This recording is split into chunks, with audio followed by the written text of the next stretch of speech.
अस्सलाम वालेकुम, मेरा नाम है आप देख रहे हैं द टेकशो, जिसके अंदर हम लोग डिस्कस करते हैं पाकिस्तान और दुनिया भर से आने वाले टेक न्यूज़ और अपडेट्स को। वीडियो को शुरू करने से पहले बात करते हैं क्विक अपडेट की। तो इससे पहले चैनल के ऊपर आज मैं ऑलरेडी 2 डिफरेंट वीडियोस को अपलोड कर चुका हूं। एक तो वीडियो हमारी नॉर्मल है ना, रेगुलर सीरीज़ की, जो कोई हम लोगों ने अभी रिसेंटली स्टार्ट की है, टेक टॉक, जिसका नाम था पहले, उसको हम लोगों ने अभी चेंज करना, जिसके बारे में बाद में बात करते हैं। इसके अलावा एक और वीडियो अपलोड किया है जो कि है सैमसंग गैलेक्सी M62 के ऊपर। अभी रिसेंटली इंडिया के अंदर सैमसंग ने F62 को लॉन्च किया है, जो कि पाकिस्तान के अंदर रीब्रांड होकर एक्सपेक्टेडली M62 के नाम से आएगा। वैसे इसके ऊपर मैंने इसी वीडियो के अंदर बात करनी थी, लेकिन वो ज़्यादा टाइम ले रही थी वीडियो, इसलिए मैंने उसके ऊपर डेडिकेटेड वीडियो बना दी। आप लोग उस वीडियो को लाजमी तौर पर चेकआउट कीजिएगा। और यार, जहाँ तक बात है ना हमारी नई वीडियो की सीरीज़ के नाम की, तो यार मैंने इतनी ज़्यादा कोशिश की है कि कोई डिफरेंट नाम हो, लेकिन यार टेक के अंदर इतना कोई रश पड़ गया हुआ ना, जब भी कोई आप लोग कोई चेंज करने की कोशिश करते हो, जो भी ट्राई करो ना चीज़, वो ऑलरेडी कहीं ना कहीं पर हो चुकी हुई होती है। आप लोगों ने अगर मेरे चैनल के नाम के ऊपर थोड़ा सा गौर किया, मैं TechHoz, आप लोगों ने कभी पता नहीं सोचा है कि इसका मतलब क्या है। इसके बारे में भी हम लोग फ्यूचर में कभी बात करेंगे। लेकिन यार एक नाम जो कि हमजा हुसैन ने रिकमेंड किया था, टेक क्लिप्स, तो हम लोग सोच रहे हैं कि उसका नाम टेक क्लिप्स रख लें, क्योंकि जो TechHoz शॉर्ट्स है ना, वो इतना कोई ख़ास नाम उसके साथ सूट नहीं करता, क्योंकि हम लोगों ने शॉर्ट्स के रिलेटेड एक डिफरेंट चैनल को बनाना फ्यूचर के अंदर कभी। अभी तो एक चैनल मुझसे ठीक से रन नहीं हो रहा, तो काफ़ी ज़्यादा कन्फ्यूजन चल रही। आप लोग वीडियो को लाजमी तौर पर चेकआउट कर लीजिएगा। मैंने आज वीडियो अपलोड किया है कि स्मार्टफोन कंपनीज हमें पागल बना रही हैं या फिर नहीं बना रही, जिसके अंदर हम लोगों ने बेसिकली 2 टॉपिक्स को कवर करने की कोशिश की थी। एक तो था कि स्मार्टफोन कंपनीज जो प्राइस को कम कर देती है, जो प्राइस कट्स लगाती हैं, उसके अलावा जो हमें 20,000 की रेंज के अंदर 3-3, 4-4 कैमराज मिल होते हैं, क्या वो ठीक होते हैं? वो काम जो कर रही होती है स्मार्टफोन कंपनीज, वो ठीक होता है या फिर नहीं होता? ये टॉपिक्स को कवर किया कि आप लोग वीडियो को लाजमी तौर पर देख लीजिएगा। हम लोग जल्दी से स्टार्ट करते हैं आज की न्यूज़ को। तो पहली न्यूज़ काफ़ी इंटरेस्टिंग आ रही है इंटेल के रिलेटेड। तो अभी रिसेंटली इंटेल ने अपने ट्विटर वाले अकाउंट के ऊपर एक ट्वीट की, जिसके अंदर उन्होंने लिखा हुआ था, only a PC can power scientist and gamers alike को पीसी। मतलब के सीन यहाँ पर काफ़ी ज़्यादा इंटरेस्टिंग चल रहा है कि आप लोगों को पता है कि एप्पल ने इंटेल को छोड़कर अपनी चिप्स को बनाना स्टार्ट कर दिया हुआ है। अभी रिसेंटली एप्पल की जो मैकबुक आई थी M1 चिप के साथ, उसके बाद इंटेल से मुझे लगता है कि ये चीज़ें बर्दाश्त नहीं हो रही, उन लोगों को काफ़ी ज़्यादा नुकसान हो रहा है, जिसके बाद इंटेल ने एप्पल को पोक करना स्टार्ट कर दिया हुआ है कि जो इंटेल के प्रोसेसर्स हैं ना, वो एप्पल की अपनी चिप्स के कंपैरेटिवली अच्छे हैं।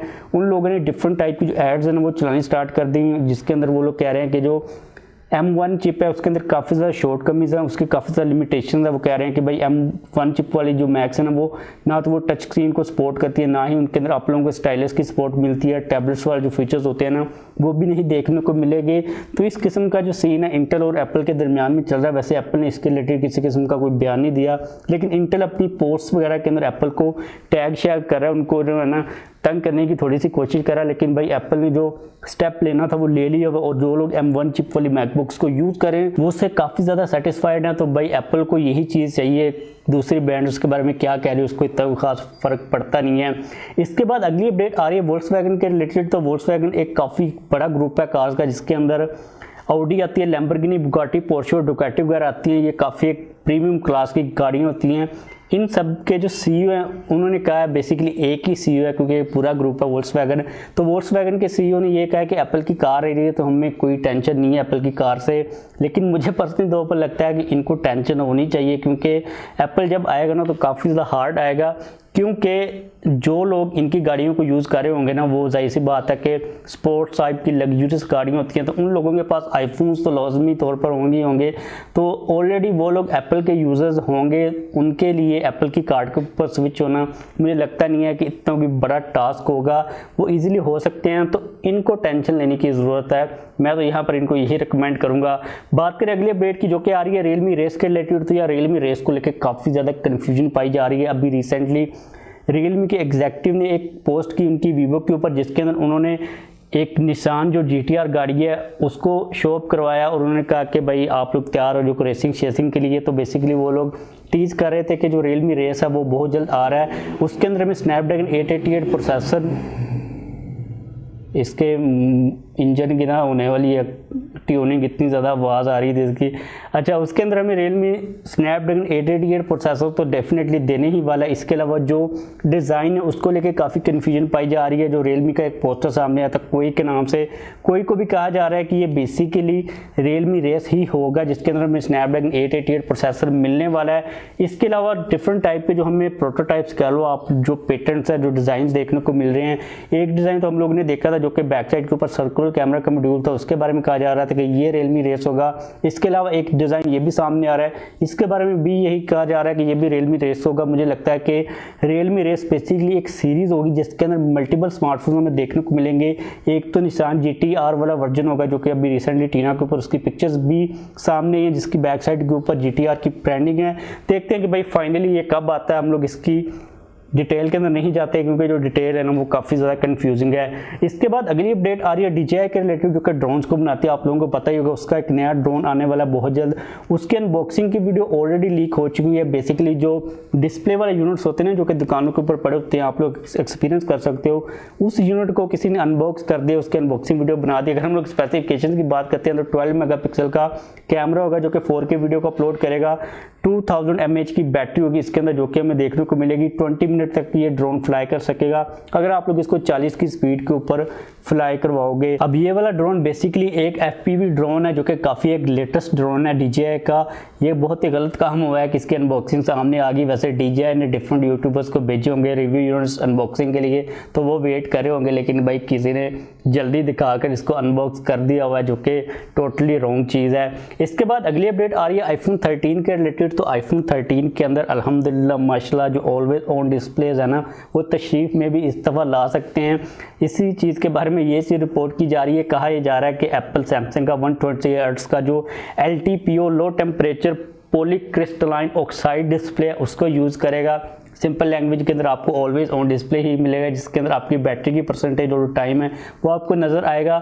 एक बात ये भी कही जा रही है कि नोटिफिकेशंस भी आपको नज़र आ सकते हैं कि स्क्रीन का एक छोटा सा पार्ट जो कि लाइट अप होगा जिसके अंदर नोटिफिकेशन नज़र आएंगे। तो देखते हैं कि भाई ऑलवेज ऑन डिस्प्ले आता है या फिर नहीं आता। इसके अलावा iPhone 13 के बारे में एक चीज़ ये भी कही जा रही है कि बैक साइड के ऊपर जो हमें मैगसेफ चार्जिंग की सपोर्ट मिलती है उसके जो मैग्नेट्स हैं उनको थोड़ा सा स्ट्रॉन्ग किया जाएगा, क्योंकि इस वक्त जो एक्सेसरीज हम लोग कनेक्ट करते हैं ना बैक साइड के ऊपर तो उनकी जो पकड़ होती है मैग्नेट के साथ उतनी कोई ख़ास स्ट्रॉन्ग नहीं होती। तो एप्पल ये तो बड़े चेंज में भी कर सकता है।